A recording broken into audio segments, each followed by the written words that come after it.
体会人间冷暖，看尽世间百态。欢迎您收听人生语录。性格决定了人之命运，而影响性格的是人之内心。人之内心又影响到人之一举一动，决定了人之相貌、气质和情绪。所谓言随心表，香随心生，境随心转，就是这个道理。就拿相貌来说，人之相貌真的就一成不变吗？未必如此。长得好不好看，这是次要的，内心好不好才是重点。内心发生了变化，那其余的一切也会发生改变。比如说，心态积极、阳光了，那人们身上的气质就会变得温润，一举一动也会充满活力。从内心入手，去分析一个人的言行举止和气质相貌，才能看清楚他此生的命和运。女人的命运跟言行举止有关，男人的命运跟城府气魄有关。男人的命运跟城府和气魄有关，还能够理解。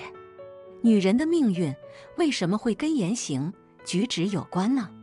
难道说长相不是最重要的吗？长得好不好看，这是谁都无法改变的，因为身体发肤受之父母。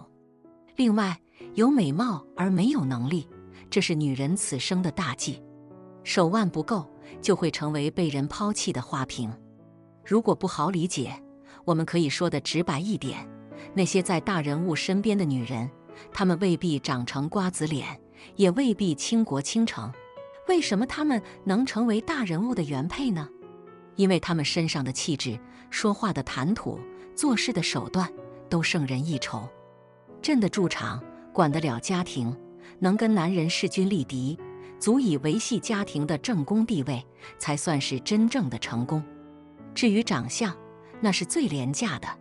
说句不好听的话，好看的皮囊到处都有，有趣的灵魂万里挑一。更何况随着年龄增大，再漂亮的人也都会衰老变丑。总的来说，女人好命看的不是长相，而是四肢、手段和本事。男人好命看的是他的城府和气魄，这一切都可以从他的五官中反映出来。女人好命看四肢。有句话是这么说的：女手圆润多贵气，不急不躁有风范。大致意思是，女人的手最好要圆润一点，比较柔软，这是有贵气的体现。日常管理家庭，为人处事也要不急不躁，谋定而后动。先来说说手的问题，你觉得女人的双手到底是硬一点好，还是软一点好？其实，女人的双手还是软一点好。从相学的角度来说，女人的手太硬，跟男人一样，就会顶替男人的家庭任务，从管家命变成在外奔波的劳碌命。男人是玉石，需要不断打磨；女人是温润的水，需要滋润、宽容身边人。所以，圆润、端庄、大气、柔中带刚的女人是最有福气的。对于女人来说，手掌要软，手段要硬，手脚要谨慎，做人要步步为营，日常做事不急不躁，不仅要有一家之妻的气质，更要有立于不败之地的智慧。女人是否好命，其次要看脚。女人有3种脚型，第一种是希腊脚，第2种是埃及脚，第3种是罗马脚。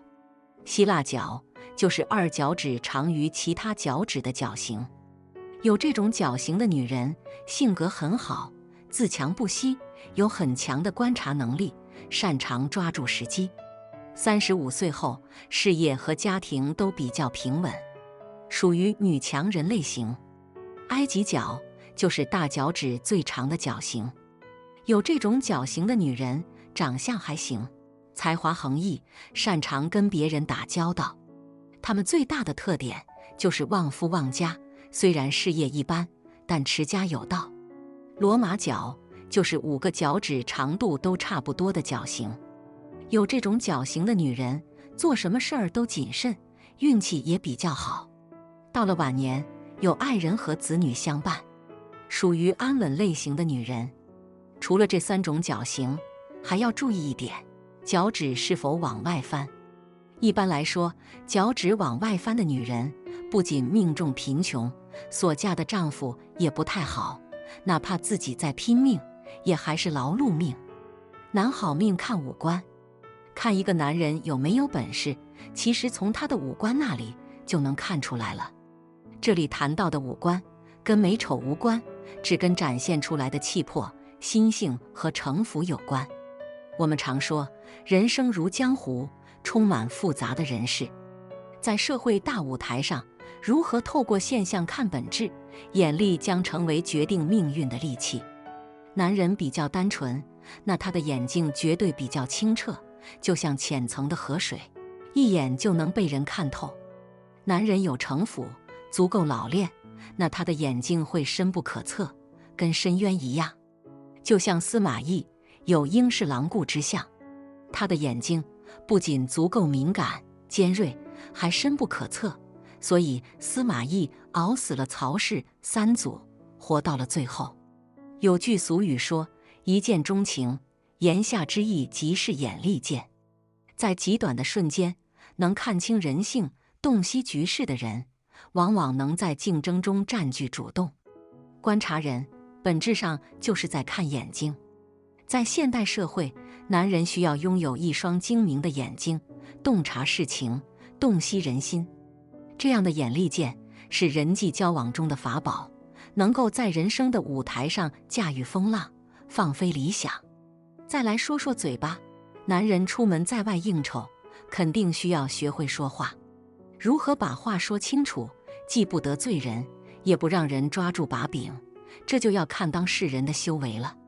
懂人情世故的男人会避重就轻，转移话题，还会打太极，避免牵扯到自己。当他们不想谈任何话题的时候，就会选择沉默，无声胜有声，闷声发大财。有人会说，男人为什么非要有城府呢？江湖是一个修罗场，如果当事人没啥本事，那他一个不小心，那容易被人搞垮，无法翻身。女人需要的，看似是花瓶一般的长相，实际上是坐稳正事的心性、手段和胸襟；而男人需要的，看似是所谓的老实，实际上是一定的气魄、本事、城府和人情世故的能力。这一切都会从身体的各个部位展现出来。比如跟别人打交道，你是否懂得包容，看透别人的内心，说话不得罪人，都会影响到你的人缘和社交情况。不管是内部的家庭，还是外部的职场，都特别复杂。女人要思考的是如何守住自己的地位，管理好家庭；男人要思考的是如何驾驭人心，看透人性，混得如鱼得水。一切仅此而已。感谢您的收听，下期再会。